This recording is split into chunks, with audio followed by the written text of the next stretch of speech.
بسم اللہ الرحمن الرحیم۔ مسئلہ 21۔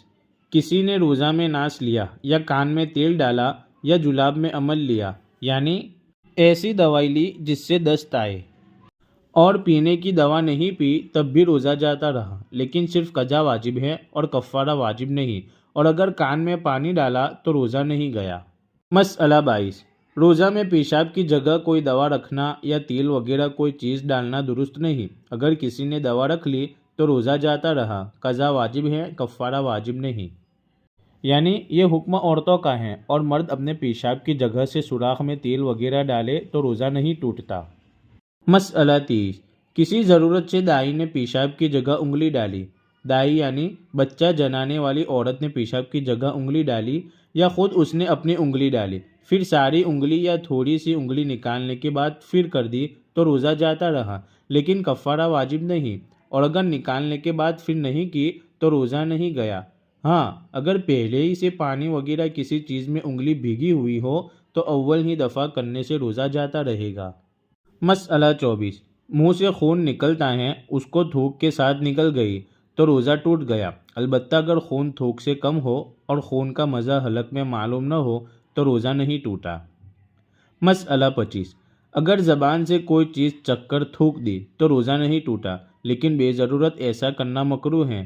ہاں، اگر کسی کا شوہر بڑا بدمزاج ہو اور یہ ڈر ہو کہ اگر سالن میں نمک پانی درست نہ ہوا تو ناک میں دم کر دے گا، اس کو نمک چکھ لینا درست ہے اور مکروہ نہیں۔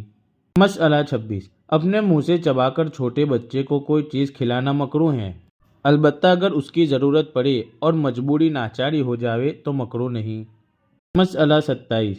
کوئلہ چبا کر دانت مانجنا اور منجن سے دانت مانجنا مکروہ ہے، اور اگر اس میں سے کچھ حلق میں اتر جاوے گا تو روزہ جاتا رہے گا، اور مسواک سے دانت صاف کرنا درست ہے، چاہے سوکھی مسواک ہو یا تازی، اسی وقت کی توڑی ہوئی۔ اگر نیم کی مسواک ہے اور اس کا کرواپن منہ میں معلوم ہوتا ہے تب بھی مکروہ نہیں۔ مسئلہ 28۔ کوئی عورت غافل سو رہی تھی یا بے ہوش پڑی تھی، اس سے کسی نے صحبت کی تو روزہ جاتا رہا، فقط قضا واجب ہے، کفارہ واجب نہیں، اور مرد پر کفارہ بھی واجب ہے۔ مسئلہ 29۔ کسی نے بھولے سے کچھ کھا لیا اور یوں سمجھی کہ میرا روزہ ٹوٹ گیا، اس وجہ سے پھر جان بوجھ کر کچھ کھا لیا تو اب روزہ جاتا رہا، فقط قضا واجب ہے، کفارہ واجب نہیں۔ مسئلہ 30۔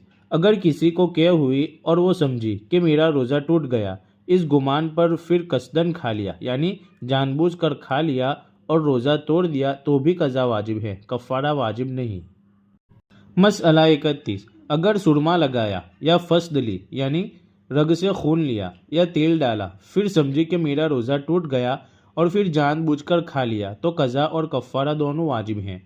مسئلہ 32۔ رمضان کے مہینے میں اگر کسی کا روزہ اتفاقاً ٹوٹ گیا تو روزہ ٹوٹنے کے بعد بھی دن میں کچھ کھانا پینا درست نہیں ہے، سارے دن روزے داروں کی طرح رہنا واجب ہے۔ مسئلہ 33۔ کسی نے رمضان میں روزہ کی نیت ہی نہیں کی، اس لیے کھاتی پیتی رہی، اس پر کفارہ واجب نہیں، کفارہ جب ہے کہ نیت کر کے توڑ دیوے۔